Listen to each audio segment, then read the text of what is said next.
কয়েকদিনের ভারী বর্ষণ ও ভারত থেকে আসা পাহাড়ি ঢলের পানিতে ফেনীর পরশুরাম ও ফুলগাজী উপজেলায় বন্যা পরিস্থিতির আরও অবনতি হয়ে ভয়াবহ আকার ধারণ করেছে। গতকাল মঙ্গলবার সকাল থেকে প্লাবিত হয়েছে পরশুরাম উপজেলার প্রায় সবকটি গ্রাম। উপজেলাগুলোতে লাখো মানুষ পানিবন্দী হয়ে চরম দুর্ভোগে রয়েছে। খোঁজ নিয়ে জানা গেছে, টানা বর্ষণ ও ভারত থেকে আসা পাহাড়ি ঢলের পানিতে জেলার মহুরী, কহুয়া ও সিলোনিয়া নদীর পানি বিপদসীমার অনেক ওপর দিয়ে প্রবাহিত হচ্ছে। নদীর পানি উপচে বন্যা পরিস্থিতির অবনতি হয়েছে। মোবাইল ইন্টারনেট সংযোগ সহ বিদ্যুৎ সংযোগ সম্পূর্ণ বিচ্ছিন্ন হয়ে গেছে।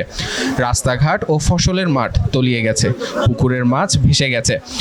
ফেনী পরশুরাম আঞ্চলিক সড়কে সব ধরনের যান চলাচল বন্ধ আছে। স্থানীয়দের কাছ থেকে পরশুরামে একজন নিখোঁজ রয়েছেন বলে জানা গেছে। মঙ্গলবার রাতে স্বেচ্ছাসেবী সংগঠন কয়েকটি ডিঙি নৌকায় পানিবন্দীদের উদ্ধার করে আশ্রয় কেন্দ্রে নেওয়া হলেও তা প্রয়োজনের তুলনায় অতি নগণ্য। উদ্ধার কাজে এগিয়ে এসেছে ফায়ার সার্ভিস। পরশুরাম, কহুয়া ও সিলোনিয়া নদীর পানি বিপদসীমার ওপর দিয়ে প্রবাহিত হচ্ছে।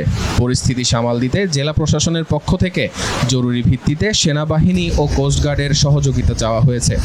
এই আহ্বানে সাড়া দিয়ে সেনাবাহিনী ও কোস্টগার্ড সদস্যরা আজ বুধবার সকালে কুমিল্লা থেকে স্পিডবোট নিয়ে রওনা হয়েছে বলে জানিয়েছেন জেলা প্রশাসক শাহিনা আক্তার। পরশুরাম উপজেলা নির্বাহী কর্মকর্তা আফরোজা হাবিব শাপলা বলেন, মঙ্গলবার রাত থেকে পানিতে আটকা পড়া লোকজনকে উদ্ধারের কাজ চলছে। পরশুরাম পাইলট হাই স্কুল আশ্রয়কেন্দ্র খোলা হয়েছে।